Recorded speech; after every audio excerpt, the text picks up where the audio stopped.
कोई पढ़ना चाहेगा क्या? स्वागत है आपका इंदु जी। आप सभी बहुत बहुत सभी स्वागत। सभी मित्रों का स्वागत है। हार्दिक अभिनंदन है मेरी ओर से।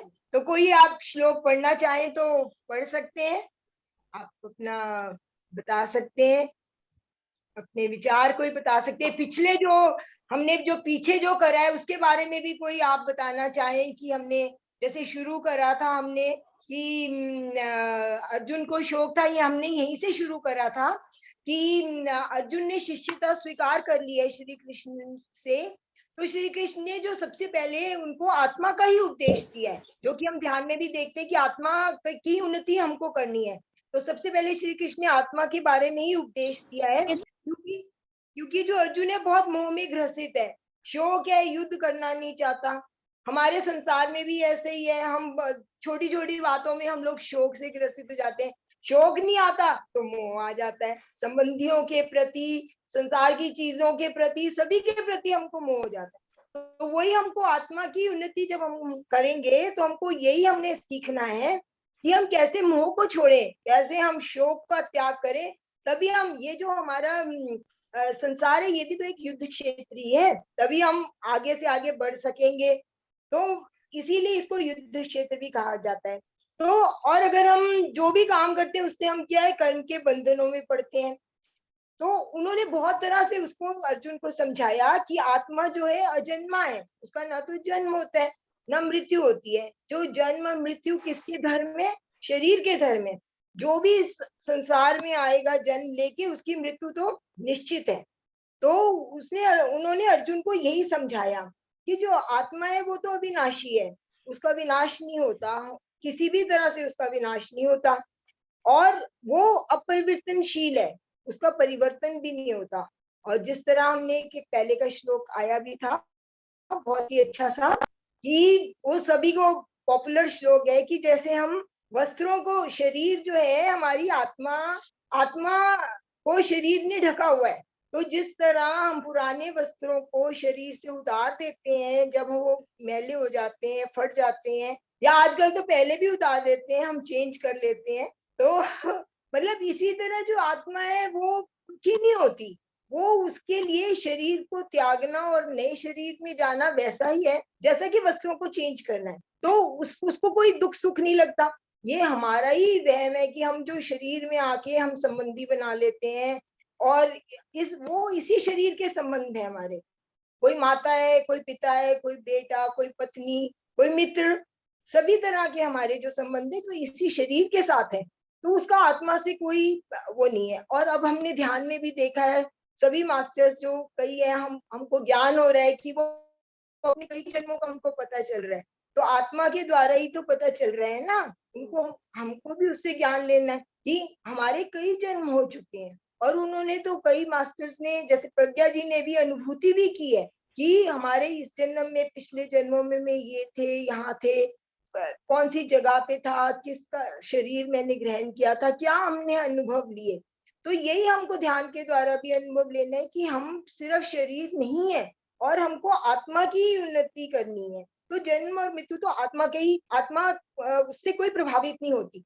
तो वो बदल, इसलिए हमको शोक भी जो करना है वो उचित नहीं है। तो आज का श्लोक इसके बाद शुरू होता है। तो ये तो पहले की वो थी जो अब तक हमने, क्योंकि हमने ऐसा है ना कि हम सारे श्लोक तो ले नहीं रहे, बीच बीच में से श्लोक ले रहे हैं। तो थोड़ा सा पिछला भी हम रिवाइज साथ साथ करते रहेंगे, तो फिर हमको आगे बढ़ने में अच्छा भी लगेगा और पूरा हमारा पता चलेगी, समझना भी हो जाएगा। तो आज का श्लोक है, कोई और भी पढ़ना चाहे? यस, कोई पढ़ना चाहता है तो प्लीज आगे आए। इसको जो अच्छी तरीके से पढ़ सकता है या जिसका मन है, कोई भी पढ़ सकता है। हैंड रेज कर सकते हैं। हाँ, हैंड रेज कर सकते हैं आप। और प्रज्ञा जी, आप सुकृत को को होस्ट बना दीजिए, तो अपने आप को अनम्यूट कर पाएंगे। किसी और को अगर मन ये पढ़ना है श्लोक तो अपना हैंड रेज कर दीजिए।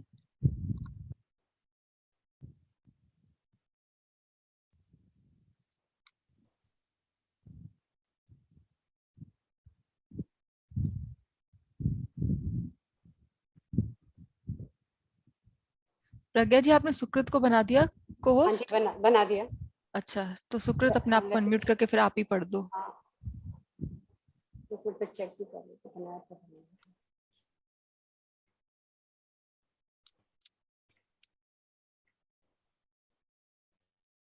सुकृत तो मुझे दिख नहीं रहा, आई थिंक उसका नेटवर्क कुछ प्रॉब्लम होगा। हाँ जी। नहीं अभी चलिए था फिर जब मैंने बनाया कंटिन्यू था। कर लेते हैं। यस ठीक है, तो आप ही पढ़िए फिर। हाँ, बिल्कुल अगर जी, कोई बिल्कुल। या कोई पढ़ना चाहता है तो बेशक आए, एक बार चेक कर लेना कोई अगर है तो।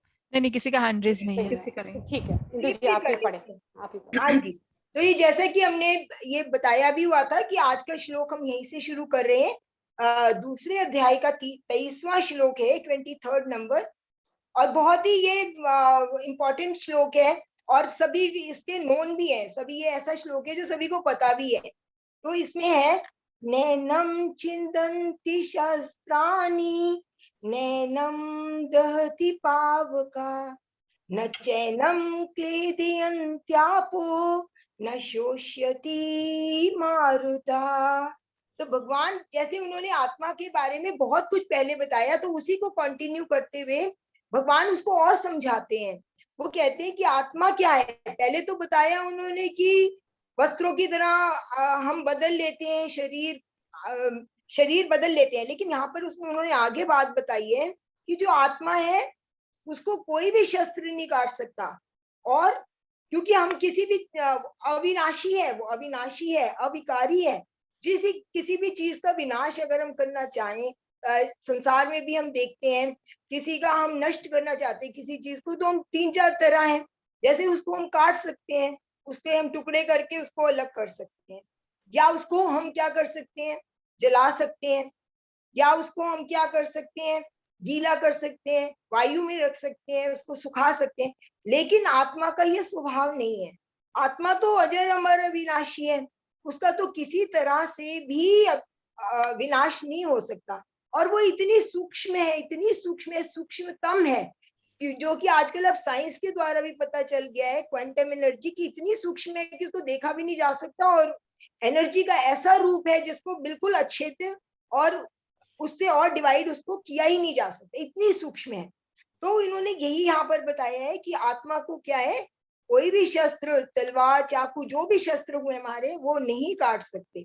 और उसको क्या है, अग्नि भी नहीं जला सकती। हम शरीर को हम देखते हैं कि हम शरीर के किसी भी अंग को हम काट सकते हैं, है ना। तो और जला भी सकते हैं। मृत्यु के बाद भी हम क्या देखते हैं कि शरीर को जला दिया जाता है। शरीर तो क्या है, नश्वर है, नष्ट हो जाता है। तो आत्मा तो नष्ट नहीं होती ना, तो इसीलिए अग्नि भी आत्मा को नहीं जला सकती। तो उसके बाद उन्होंने क्या कहा है, न चैनम क्लेदन्यापो न शोष्यति मारुता। ना तो उनको उस आत्मा को गीला कर किया जा सकता है, ना उसका पानी का भी कोई असर नहीं है। हम देखते हैं कि अगर हम हाथों को या पैरों को कुछ देर के लिए, अगर कुछ घंटे के लिए पानी में रखें, तो उसमें हमारा क्या हो जाता है, परिवर्तन आ जाता है, थोड़ा सा हाथ अलग से दिखने लग जाते हैं स्किन पे। तो आत्मा को ऐसा कोई असर नहीं होता। वो ना तो गीले का उसको कोई असर है, तो किसी तरह भी, और ना ही उसको वायु भी उसको उड़ा के ले जा सकती है, क्योंकि वो तो शरीर में है। और किसी भी चीज का उस पर असर नहीं होता। क्यों? क्योंकि आत्मा तो क्या है, आत्मा अपरिवर्तनशील है, जो वो जैसी है वैसी ही रहेगी, चाहे वो शरीर बदल ले। और शाश्वत है, हमेशा से है और हमेशा से वो रहेगी। और इसके आगे भगवान ने उसको फिर बताया है कि उसको छेद भी नहीं करा जा सकता। ऐसा नहीं है कि उसमें छेद कर दें, उसको किसी फोर्सफुली हम अलग कर दें, ऐसा नहीं हो सकता।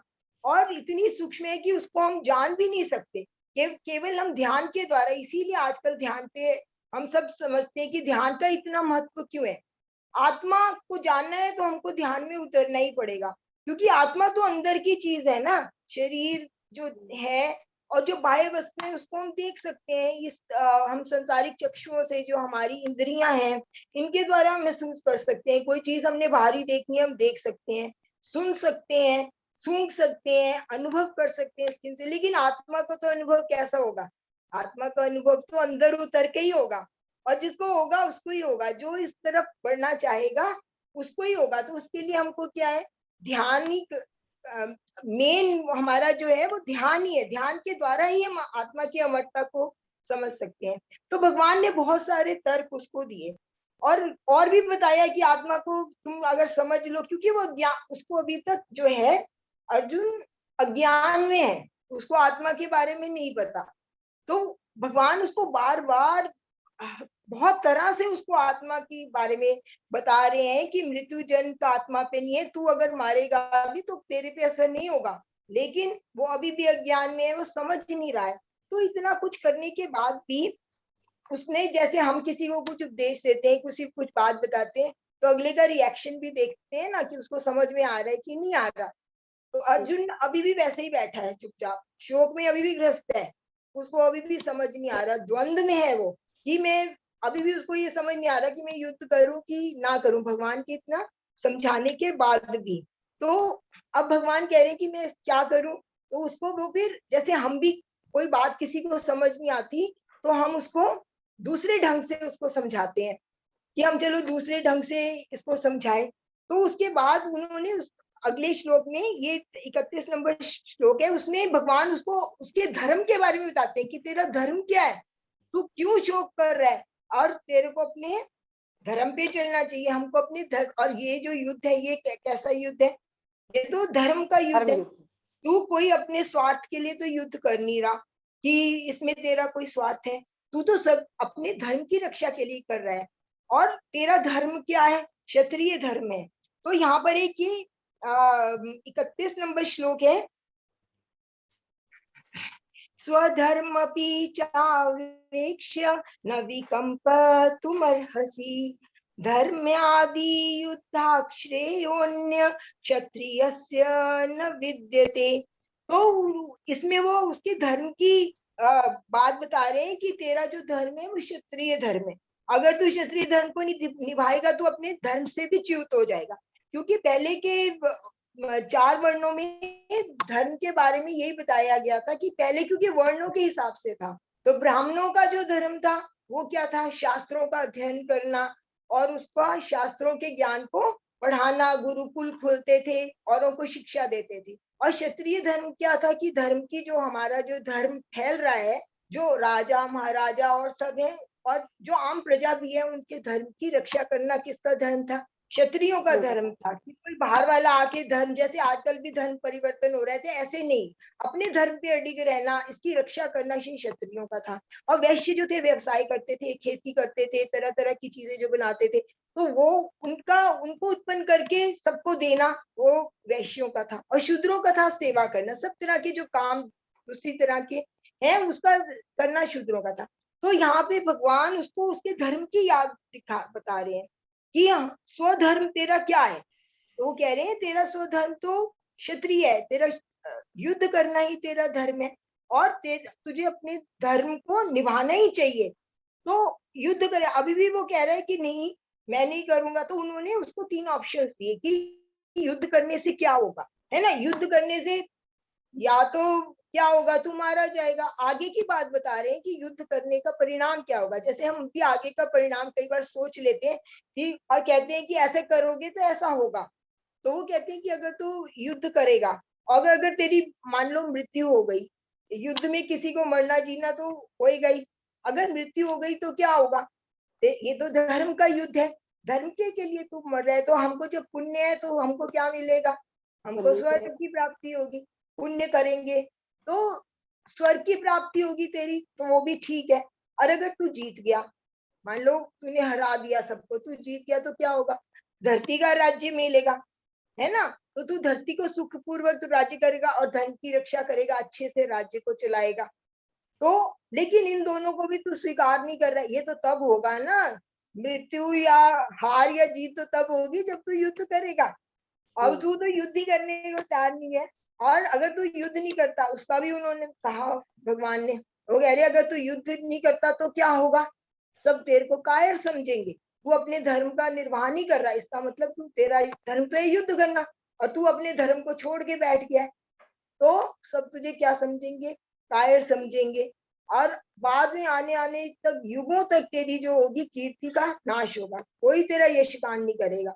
अभी सब तेरे को क्या है, तू धनुर्धारी है, तू तेरे जैसा धनुर्धारी इस संसार में नहीं है, सब तेरा कीर्ति को मानते हैं। लेकिन बाद में क्या होगा, सब कहेंगे ये तो कायर है, और दुश्मन भी तेरे को नीचा समझेंगे। तो इसलिए सारी बातें उन्होंने बताई कि तेरे को युद्ध करना ही चाहिए। तो भगवान हमको भी अपने संसारिक जीवन में भी क्या है कि हमको कैसी भी स्थिति आए तो हमको डरना नहीं है, हमको अडिग नहीं रहना, हमको ऐसे नहीं करना कि ऐसा होगा ऐसा, हमको अपने धर्म के ऊपर अडिग रहना है। जो हमारा धर्म हमको कहता है, धर्म हमको सिखाता है, वो हम करें। कई बार विडंबना भी आ जाती है संसार में भी कि हमको होता है कि हम इस पथ पे जाएं या इस पथ पे जाएं, क्या करें समझ नहीं आता। तो वहां पे हमको धर्म का ही चयन करना है, वहां पे संसारिक वस्तुओं का और संसारिक मोह का और किसी का हमको चयन नहीं करना। हमको क्या करना है, भगवान भी यही कह रहे हैं कि अपने धर्म में रहो, धर्म की स्थापना के लिए ही हम आए हैं और धर्म के लिए ये युद्ध हो रहा है। तो इसलिए उसको बार बार वो यही कह रहे हैं कि धर्म की तू युद्ध कर।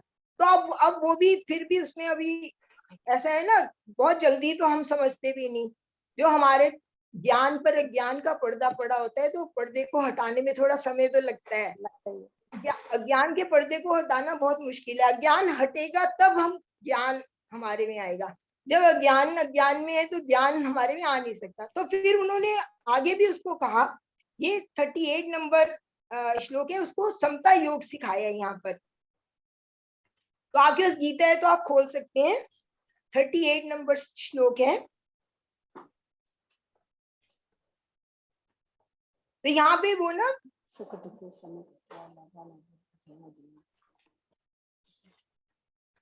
यस तो भगवान यहाँ पे कह रहे हैं कि सुख दुखे समय कृत्वा लाभा लाभो जया जयो ततो युद्धाय युजस्व नैवं पापम वाप्यसि। कि हम यहाँ पर समता योग का उन्होंने उसको आगे उपदेश दिया है कि हमको कैसे रहना है, हमको हमेशा सम रहना है, चाहे दुख आए सुख आए। ये जो जितने भी द्वैत के भाव हैं ये आते ही रहते हैं, कभी दुख आता है कभी सुख आता है, कभी हानि है कभी लाभ है। संसारिक उसमें भी हम देखते हैं कि ऐसे ही है। थोड़ा सा कोई कष्ट आया तो हम दुख में ग्रसित हो जाते हैं, थोड़ा सा अच्छा हो गया तो हम बहुत सुखी हो जाते हैं। तो जैसे मान है, किसी ने बहुत इज्जत कर दी, मान मिल गया तो हम सुखी हैं, लाभ मिल गया कहीं तब हम सुखी हैं, कहीं हमारी जीत हो गई, हमारी बात सबने मान ली तब भी हम सुखी हैं। और इसके ऑपोजिट क्या है कि किसी ने हमारा अपमान कर दिया, थोड़ा सा कुछ कह दिया तो हम बड़े दुखी हो जाते हैं। और कहीं से भी हमको थोड़ी सी हानि हो गई, व्यापार में हो गई या वैसे भी हो गई, कोई चीज वस्तु हमारी गुम गई, कोई भी किसी तरह की भी हानि, तो भी हम दुखी हो जाते हैं। और कई तरह कहीं हमारे कोई कंपटीशन है, कुछ है, जैसे बच्चे भी हार जाते हैं तो बड़े दुखी से हो जाते हैं। पर हमको क्या करना है कि सुख और दुख इन दोनों में समता बना के रखनी है। ना तो हमको ज्यादा सुखी हुए, हमें घमंड आए, अहंकार आए, और ना ही हम दुख में दुखी हो कि छोटी सी बात पे दुखी हो। तो ये द्वंद्व जो है हमारे संसारिक उसमें भी हमारे मन में हमेशा ही द्वंद्व ये चलता ही रहता है। तो इस द्वंद्व को हमको हटाना है। यहाँ पे भगवान भी उसको यही कह रहे हैं कि अगर ये द्वंद्व रहेगा तो हमारी बुद्धि भी क्या है, बुद्धि तो चित्त के मुताबिक चलेगी ना, उसको भी अपनी तरफ बुद्धि को भी खींच लेते हैं। मन जो है हमारा वो बुद्धि को भी अपनी तरफ खींच लेता है बाद में। तो अगर द्वंद्व रहेगा तो हमारे क्या है, शांति नहीं रहेगी, अशांत रहेगा मन, अशांत रहेगा तो आत्मा पर केंद्रित भी नहीं हो सकेगा। हम जो भी फैसला रहेंगे अशांति में, जब कोई हम फैसला लेते हैं अपने, तो वो सही फैसला नहीं होता है ना। तो इसमें क्या है हमको कि हमें हमको सम रहना है, हमको दुख में दुखी नहीं होना, सुख में सुखी नहीं होना। हम ध्यान में भी ये देखते हैं। और ये ऐसे जब होता है तो उसमें क्या है, जब हम अशांत होते हैं तो हमारे बहुत से विचार आते रहते हैं, कई तरह के विचार होते रहते हैं। तो ध्यान में भी हमको क्या सिखाया जाता है कि सांसों पे हमको ध्यान देना है और हमको विचारों से शून्य होना है। जब विचारों से हम शून्य होंगे तभी क्या होगा, तभी हम ऊपर उठ पाएंगे। हम किसी भी चीज पे केंद्रित, हम फोकस तभी कर पाएंगे जब हम विचारों से शून्य होंगे। ध्यान में भी ऐसे ही है कि हमको यही सिखाया जाता है कि अगर थोड़ा सा भी हम भटकने लगते हैं वापस सांसों पर, अपने विचारों से, तो उसी समय हमको कहा जाता है कि वापस आप अपने सांसों पर ध्यान दें। क्योंकि ऐसा है कि एक चीज पे ध्यान होगा तो हम दूसरी चीज से हट सकते हैं। अगर एक चीज पे हम फोकस ही नहीं है तो और विचार तो आते ही रहेंगे, हमारा मन तो उधर ही भटकाव में घूमता रहेगा और उसको तो अच्छा ही लगता है, मन को तो इधर उधर जाना बहुत अच्छा लगता है, मन तो चंचल ही है। तो इसके लिए हमको क्या है कि हमको द्वंद से हटना है, अपने आप को ही समता योग भगवान ने यही बताया। और इसके साथ ही उन्होंने फिर उसके बाद भी उन्होंने कर्म योग का भी इसमें थोड़ा सा बताया है कि अगर कर्म, हमको क्या है कि कर्म योगी भी बनना है। समता तो हमने मान ली कि हमने सुख दुख में, लेकिन कर्म कैसे करेंगे, तो कर्ता भाव से उठकर हमको कर्म करने हैं, तभी हम विचार शून्य भी हो पाएंगे। जब तक हम अपने को कर्ता मान रहे हैं, हे अर्जुन, उन्होंने अर्जुन को भी समझाया कि जब तक तू अपने को कर्ता मान रहा है तब तक तू युद्ध नहीं करना पा रहा है, तू कर्ता भाव से ऊपर उठ और जो कुछ भी कर रहा है तू निष्काम भाव से मुझे अर्पण कर। अगर तू मुझे अर्पण करके काम करेगा तो तेरे को ना तो सुख दुख उससे ग्रसित होगा, ना तेरे को उसमें वो है कि मैं युद्ध करके जीत रहा हूं तो बहुत खुशी की बात है, ना तेरे को दुख होगा। तो जो कुछ भी कर रहे हैं हम निष्काम भाव से करें, तो उसमें हमको क्या होगा कि निष्काम भाव से हमको कर्ता भाव का बंधन नहीं लगेगा और इससे हमको ऊपर उठना है। और संसार में भी हम देखते हैं कि हम कर्ता भाव में जब आ जाते हैं तो हमें क्या हो जाता है, अहंकार सा आ जाता है कि हम ही है इस काम को करने वाले। और अगर हम भगवान पे ही छोड़ेंगे, निष्काम भाव से करेंगे तो उसका कोई भी फल मिलेगा तो हम उसमें आसक्त नहीं होंगे। और उन्होंने ये भी बताया कि आसक्त निष्काम होने का क्या है कि हम, एक तो होती है आसक्ति और एक होती है विरक्ति। आसक्ति क्या है, जो संसार की चीजों से भी आसक्ति होती है, हमको किसी चीज से भी आसक्ति हो सकती है, लगाव, प्रेम, जो भी मतलब आप उसको समझे, अटैचमेंट जिसको कहते हैं, प्रेम तो नहीं, प्रेम तो एक अच्छा भाव है, अटैचमेंट हम समझ लेते हैं उसको, आसक्ति से रहते हैं। और एक होती है विरक्ति, हमें बहुत वैराग्य भाव आ जाता है कि हमको तो कुछ चाहिए ही नहीं है, हमको तो वैराग ही ले लें, हम तो सन्यासी बन जाए, संसार को छोड़ दें, सब कुछ ऐसा वैराग भी हो जाता है। और एक हो जाता है अनुराग, बहुत ही हम ये चीज भी इकट्ठी कर ले, ये हमारे बेटा है, बेटी है, माता पिता, जो भी किसी के साथ भी अटैचमेंट, जो भी वस्तुओं के साथ भी होती है हमको, हमारे घर से और से। तो हमको क्या करना है, ना तो हमको आसक्ति में जीना है और ना तो हमको विरक्ति से जीना है। इन दोनों के अलावा एक है अनासक्ति।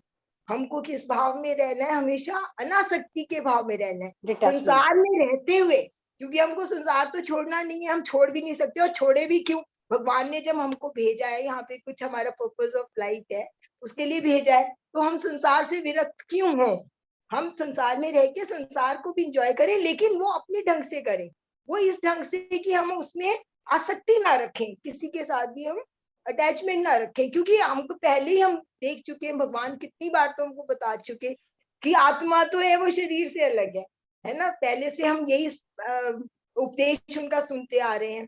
तो हमको क्या है कि अनासक्ति का भाव रखना है और अपने को कर्ता नहीं मानना है। तो जब हम इस अनासक्ति के भाव से संसार में जीवन व्यतीत करेंगे तो हमको क्या है, सबके साथ प्रेम भी है लेकिन अटैचमेंट नहीं। प्रेम और अटैचमेंट में बहुत अंतर है।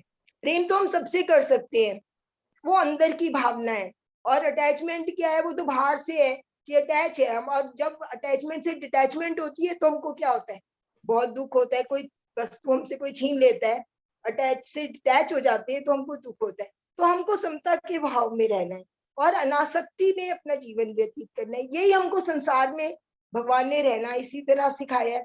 तो हम सारों का निष्कर्ष यही है आज का, कि आत्मा को हम समझे अपना ध्यान के द्वारा।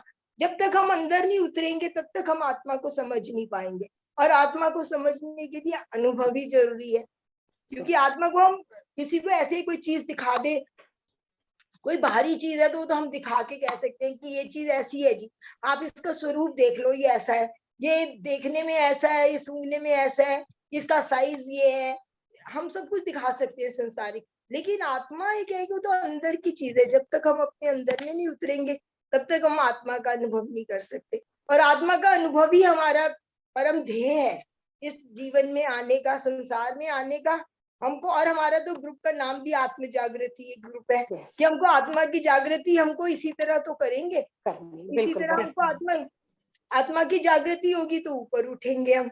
तो यही आज का वो है कि सब हम लोग ऊपर उठें, अपनी आत्मा को समझें, समता भाव में रहें और कर्म को, अपने अच्छे कर्मों को निष्काम भाव से करते रहे, अनासक्त होके रहें।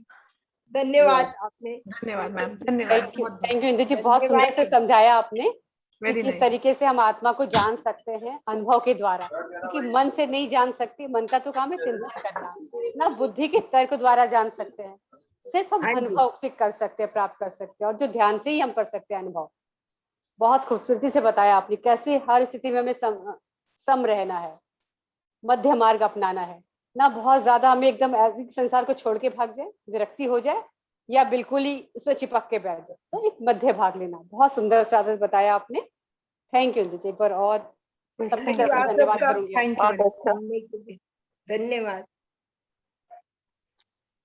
बहुत बढ़िया।